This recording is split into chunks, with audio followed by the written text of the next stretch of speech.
نحمدہ ونصلی علی رسولہ الکریم، اما بعد فاعوذ باللہ من الشیطان الرجیم، بسم اللہ الرحمن الرحیم۔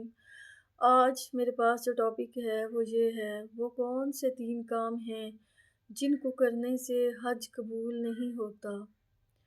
قرآن مجید میں اللہ پاک فرماتا ہے، جو مسلمان ان 3 کاموں سے بچتا ہے اس کا حج قبول ہوتا ہے۔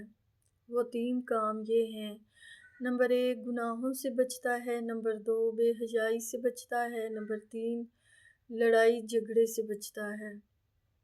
اب آپ لوگ یہ سوچ رہے ہوں گے کہ اگر ہم حج پہ جائیں گے تو ہم وہاں جا کے کیوں کسی سے لڑائی کریں گے، کیوں جھگڑا کریں گے، کیوں گناہ کے کام کریں گے۔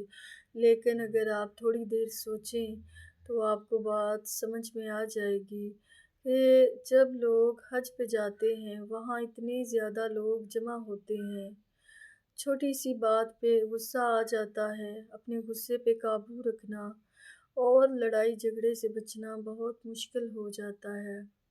اور اللہ پاک کا حکم ہے کہ حج کے دوران عورتیں اپنے منہ کھلے رکھیں، یعنی کہ خواتین اپنے چہرے کھلے رکھیں، اور وہاں مرد بھی جمع ہوتے ہیں، تو ایسے میں نگاہوں کی حفاظت کرنا بہت مشکل ہو جاتا ہے۔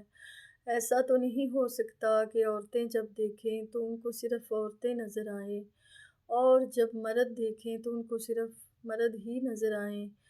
تو جب عورتیں اور مرد جمع ہوتے ہیں تو نگاہوں کی حفاظت کرنا بہت ضروری ہوتا ہے۔ اسی طرح چھوٹے چھوٹے گناہ ہو جاتے ہیں، مثلاً غصے پہ قابو پانا بہت مشکل ہو جاتا ہے۔ عورتوں کی عادت ہوتی ہے چھوٹی چھوٹی بات پہ لڑائی جھگڑا شروع کر دیتی ہیں۔ فار ایگزامپل، اگر کسی کے پاؤں پہ پاؤں آ جائے تو عورتوں کو فوراً غصہ آ جاتا ہے کہ پاؤں پہ پاؤں کیوں آیا، تو پھر 4 باتیں سنانے لگ جاتی ہیں۔ اسی لیے اللہ پاک نے حکم دیا ہے کہ جو شخص لڑائی جھگڑے سے بچتا ہے اس کا حج قبول ہے، جو بے حیائی سے بچتا ہے اس کا حج قبول ہے، جو گناہوں سے بچتا ہے اس کا حج قبول ہے۔ وہاں جا کے اپنے مسلمان بہن بھائیوں کو تکلیف نہیں دینی چاہیے کہ کسی کی چیز چوری کر لی، یا کسی کی اجازت کے بغیر اس کا کھانا کھا لیا، یا کسی کو 4 باتیں سنا دی، تو ایسا نہیں کرنا چاہیے۔ جب بھی آپ لوگ حج پہ جائیں تو آپ ان باتوں کا خاص خیال رکھیں۔ اگر آپ چاہتے ہیں کہ آپ کا حج قبول ہو، اللہ تعالیٰ آپ کا حج قبول کرے، تو آپ کو چاہیے ان گناہوں سے بچیں، بے حیائی سے بچیں، لڑائی جھگڑے سے بچیں۔ اللہ تعالیٰ آپ کو اور مجھے عمل کی توفیق عطا کرے، آمین۔